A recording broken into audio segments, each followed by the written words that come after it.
Olá, bem-vindo ao primeiro Electric Talks, dedicado ao tema das cidades inteligentes, sustentabilidade, energia e mobilidade. Para esta primeira conversa, vamos falar com Luís Pinho, diretor-geral da Helexia Portugal. A Helexia é uma multinacional francesa presente em Portugal desde 2016 que aposta na transição energética como fator determinante para a sustentabilidade. Com a combinação do binómio economia e ecologia, ajuda as empresas no caminho da redução da pegada ecológica, redução do consumo e custos energéticos. A energia limpa é encarada de forma integrada, seja na produção, utilização e gestão, para que a descarbonização seja um fator de competitividade. Atualmente, no autoconsumo solar, tem uma potência acumulada de 18,3 MW, que produz 33 GWh de energia limpa, permitindo evitar mais de 15 mil toneladas de CO2 e gerar poupanças de 1,1 milhões de euros para os clientes. Em construção e carteira estão mais de 30 MWh a juntar ao portfólio existente. Luís, bem-vindo a esta primeira Electric Talks. Olá, Adelino, bom dia. Obrigado por esta oportunidade. É sempre bom falar de energia. Acho que no espírito de todos os portugueses está a questão relativa ao preço da energia. Têm sido batidos os recordes de custos de produção e todos receamos o impacto que terão nas nossas casas, mas também nas empresas e na atividade económica.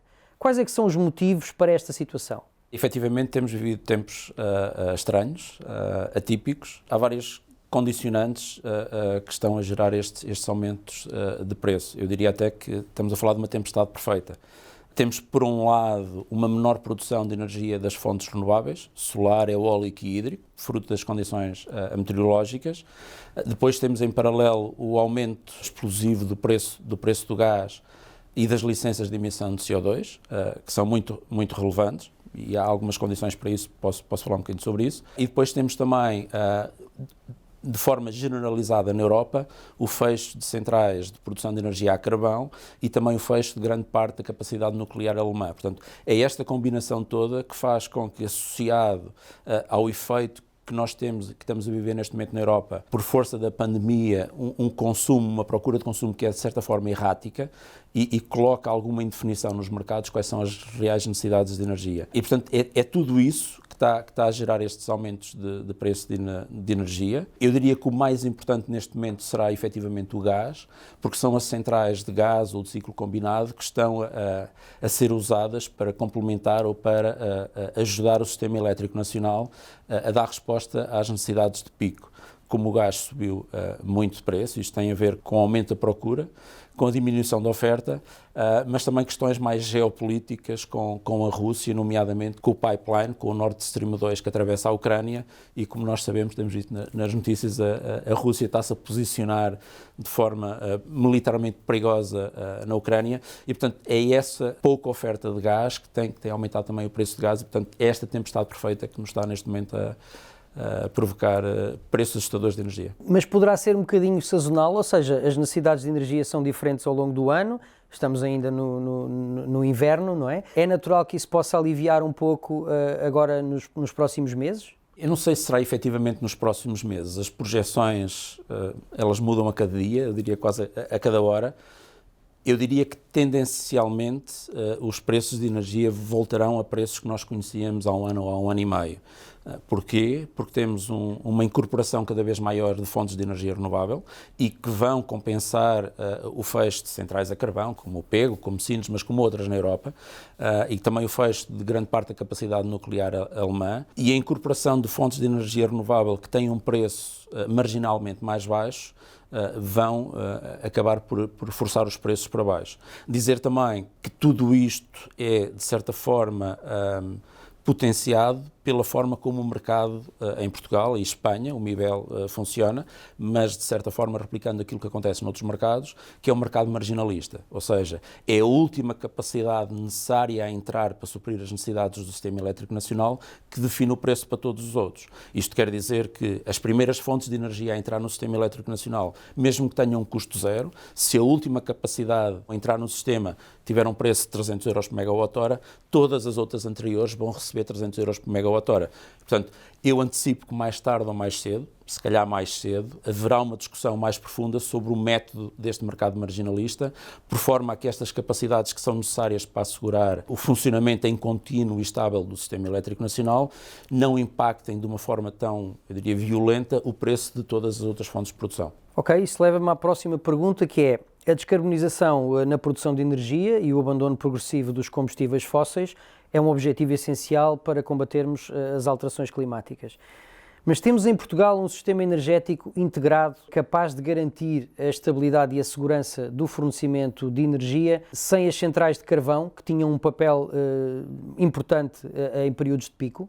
Eu diria que sim. Nós temos tido historicamente e temos um sistema elétrico nacional bastante robusto. Acredito também que estas decisões de fecho de centrais, que são eminentemente políticas, obviamente ligadas à sustentabilidade, mas são políticas, elas estão assentes em estudos técnicos profundos e que a capacidade está assegurada, os backups necessários estão assegurados. Mas, repetindo um bocadinho o que eu já disse, o fecho destas centrais ele está a ser mais do que compensado pela nova capacidade que está a entrar em produção. Lembremos-nos, por exemplo, dos leilões solares que aconteceram nos últimos anos, e isso, juntando também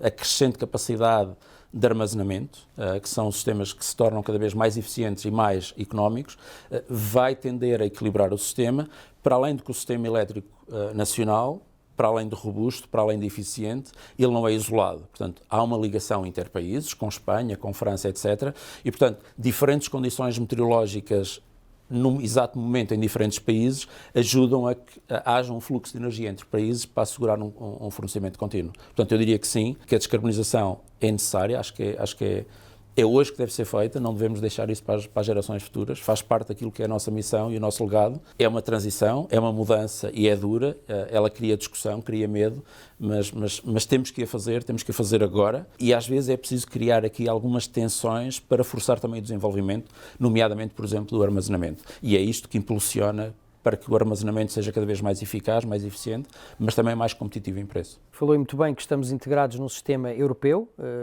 de energia, mas também aqui parecem existir algumas hesitações quanto à estratégia a seguir. Em alguns países, por exemplo, a energia nuclear parece que ganhou novo fôlego, uma central enorme, o maior reator nuclear na Europa, na União Europeia, foi inaugurado agora na Finlândia. Os Países Baixos também apresentaram uma estratégia já de curto a médio prazo para recuperarem uma central nuclear e produzirem mais duas. Por outro lado, a Alemanha está a fechar, a encerrar centrais nucleares. Como é que o nuclear vai continuar a fazer parte da nossa vida e do nosso mix energético? Por um lado, eu diria que sim, é óbvio, há países que continuam a investir nisso. Eu acredito e espero que não em Portugal.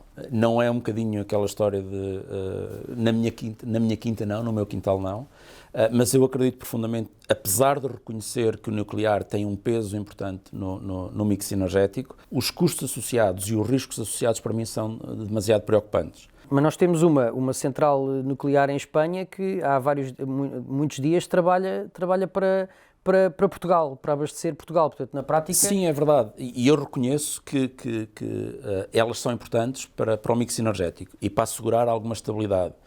O que eu digo é que, enquanto não for cabalmente justificado ou provado a segurança de todos esses sistemas, eu continuo a preferir que não, e que há outros sistemas alternativos em que devemos apostar.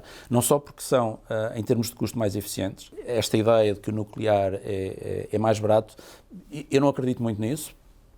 Além do que, eu costumo dizer que quando há uma fuga solar, nós temos apenas um bom dia de sol. E, portanto, eu prefiro que apostemos nestas fontes, no vento, no sol, no hídrico, que nós temos em abundância, e em sistemas de armazenamento, combinados com centrais de ciclo Cas combinado, etc., possam ser alternativa e menos aposta no nuclear, porque continuamos a ver, de forma, eu diria em alguns casos até arbitrária, como é que são resposta aos riscos que nós já tivemos com o nuclear, nomeadamente Chernobyl. Continuamos a ter discussões, o que é que se faz com aquilo. E ainda hoje, eu ainda não vi nenhuma explicação cabal, o que é que se faz numa central nuclear quando ela chega ao fim do seu ciclo de vida. Isso para mim é preocupante enquanto cidadão, enquanto pai, enquanto filho. Falou do armazenamento, é uma questão importante porque nós sabemos que, no caso especificamente do solar, naturalmente a energia é produzida durante algumas horas, não é, do período do dia, e nós precisamos de garantir que temos energia para os outros momentos. Estava-se a referir particularmente ao armazenamento das baterias, pensa que há outras soluções, por exemplo, eu tinha aqui a questão relativa ao hidrogénio, estão a ser feitos investimentos muito significativos, nomeadamente em Sines, agora com um grande consórcio de empresas portuguesas, mas também estrangeiras. Que papel é que o hidrogénio, e particularmente esperamos o hidrogénio verde, poderá ter neste setor da energia? Eu acho que Portugal tem condições, para além de muito interessantes, condições ótimas para o hidrogénio verde, se comparado com o resto da Europa. Não esquecer que nós precisamos de muita energia para produzir hidrogénio verde e, portanto, para mim, o que é fundamental é que esta produção de hidrogénio verde ela seja produzida através de energia de fonte renovável. Apenas e só através de energia de fonte renovável. Isso, para mim, acho que é uma condição fundamental e nós temos, comparativamente com o resto da Europa, condições para ter energia renovável mais barata. Temos muito mais horas de radiação solar e só por aí temos condições boas para isso. O que eu acho que é relevante é que a aposta que é feita no nuclear, apesar de haver uma estratégia europeia bem delineada, é que cada um dos países não se isole nas suas ações. Tendencialmente vemos isso acontecer.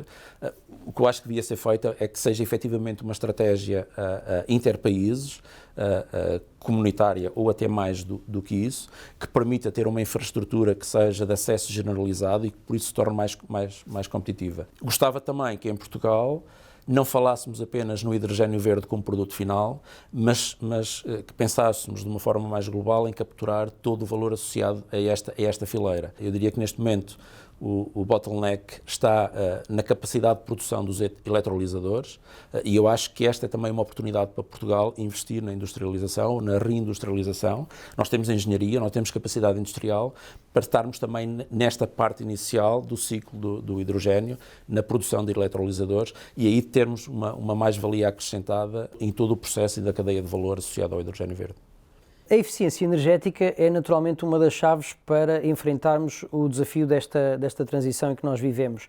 Naturalmente, quanto menos energia gastarmos, menos precisamos de produzir ou de importar. Não deveríamos todos tentar tornar-nos especialistas na poupança de energia? Eu diria que sim, não temos necessariamente que ser especialistas. Eu acho que o que devemos ter é uma cada vez maior sensibilização, consciencialização do que é o consumo de energia. Como é que nós consumimos energia, onde a consumimos energia e quando a consumimos energia. E se pensarmos um bocadinho nisto, na forma como nós consumimos energia, podemos, através de formas muito simples, que cada um de nós pode implementar sem custo, alterar alguns dos nossos padrões de consumo e com isso já sermos mais eficientes. Depois assistimos a um continuar ou um aumento contínuo do consumo de energia, através da digitalização que está na nossa economia, nas nossas casas, nas nossas vidas, na nossa indústria, nos nossos automóveis e, portanto, cada vez vamos consumir mais energia. Se nós conseguirmos ser mais eficientes nos nossos processos diários, seja na nossa casa, seja na nossa indústria, nos nossos escritórios, nós conseguimos estar a alocar alguma parte desta energia que nós não consumimos a esta crescente demanda de energia. Está do nosso lado sermos efetivamente a parte ativa na eficiência energética, sermos especialistas ou não sei se é o termo exato, mas termos uma maior consciência da necessidade de energia. Nas empresas, esta eficiência energética é certamente decisiva para a sustentabilidade económica, mais ainda com estas oscilações de preços que nós já referimos. Mas a complexidade deste processo deve ser, em certos casos, avassaladora para os gestores, para os decisores. Pode dar-nos alguns exemplos de desafios um bocadinho fora do comum que a Helexia enfrentou na sua colaboração com empresas portuguesas? Se calhar mais do que falar em alguns exemplos concretos, falar de uma forma mais generalizada, mas vou usar o termo avassalador. A eficiência energética obriga a um conhecimento profundo da indústria onde nós estamos a tentar implementar a eficiência energética. E falo mais na indústria porque é a área onde nós atuamos mais, mas porque cada indústria tem a sua complexidade e, portanto, daí o termo avassalador. Cada implementação, cada análise, cada auditoria, cada forma que nós queremos aconselhar o nosso cliente implica um estudo profundo, avassalador daquilo que é o processo dessa indústria.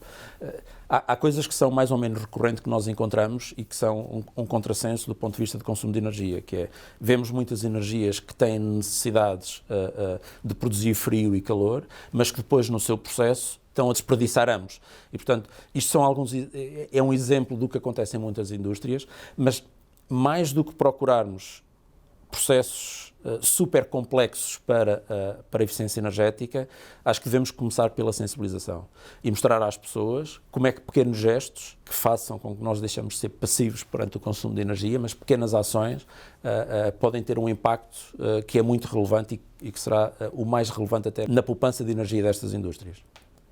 Pode-nos dar um exemplo desse tipo de comportamentos? Nós vemos frequentemente, passamos em indústrias às vezes que não está ninguém, estão as luzes ligadas, os ar-condicionados ficam ligados ao fim de semana e aos feriados. Temos zonas mal iluminadas e zonas que estão super iluminadas, mas na verdade as pessoas estão a trabalhar nas zonas mal iluminadas. Ou seja, há aqui um mix entre o que é a necessidade e o que é a disponibilidade de energia e normalmente ela está a ser gasta no sítio errado.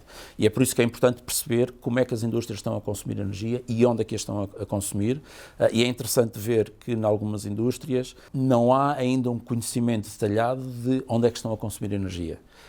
E às vezes, com algumas análises, com algumas auditorias, notamos alguma surpresa porque não percebiam que naquele processo que eles nem sequer pensavam que era consumidor de energia, está uma grande parte do consumo de energia. E isto às vezes é simples de mudar alguns processos. Não estamos a falar de investimento, estamos a falar de pequenas mudanças, às vezes pequenos configurações ou reconfigurações do sistema que permitem poupanças. O Luís, enfim, certamente reúne frequentemente com representantes de outras Eléxias espalhadas pelo mundo. Existem casos positivos de bons exemplos em Portugal e coisas em que até tenham sido desenvolvidas de início e que possam servir de exemplo para outros países? Eu diria que sim, e orgulho-me particularmente isso. É o caso da mobilidade elétrica. Nós fomos a primeira geografia da Elexia a desenvolver um modelo de negócio para a mobilidade elétrica e que estamos a implementar, estamos a fazer a curva de aprendizagem e estamos agora a alavancar e a potenciar que este negócio seja replicado nas outras geografias onde estamos.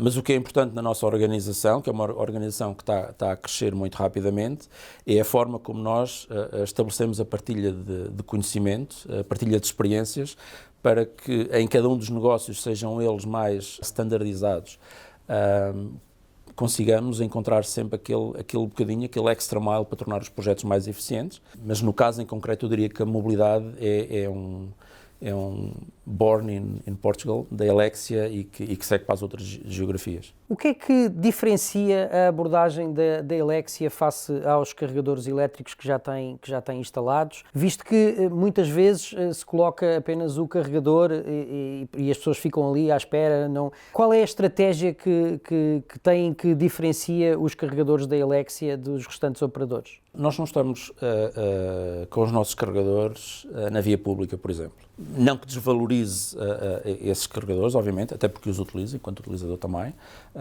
é uma questão de comodidade, mas preocupa-nos essencialmente que os nossos carregadores estejam em locais que não sejam um ponto de carga, que sejam um local onde o utilizador já vai com naturalidade, vai fazer as suas compras de mercearia, vai fazer as suas compras para fazer obras em casa, vai visitar um cliente ou um fornecedor, etc. E, portanto, isso para nós é fundamental, é ser um ponto de comodidade mais do que um ponto de carga. É um ponto que alia a carga à comodidade. E preocupa-nos também que nestes locais existe também produção de energia de fonte renovável, para garantir que esta energia elétrica, que esta mobilidade elétrica é efetivamente sustentável e que seja económica e ecologicamente sustentável. Olhando sempre para este binómio que é para nós muito importante. O Luís falou da sua preocupação com, enfim, todas estas mudanças que temos que fazer. Mas, Luís, enquanto cidadão, qual é o contributo que dá para estas mudanças que todos temos que operar nas nossas vidas? A primeira foi abraçar a mobilidade elétrica. Confesso que foi um desafio e foi também a medo, mas é uma mudança e, como eu disse há um bocado, a mudança implica sempre algum medo e alguns desafios.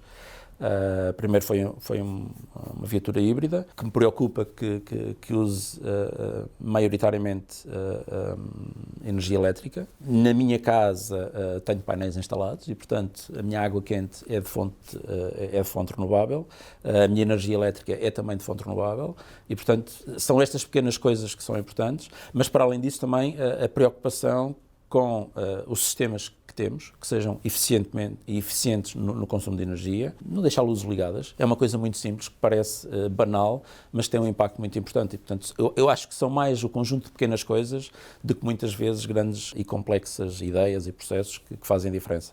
Acho que todos nós podemos fazer a diferença com pequenos gestos. Luís, muito obrigado. Foi um prazer dar início a esta série de talks consigo. Gostei muito de estar aqui. Obrigado. Muito obrigado, foi um prazer.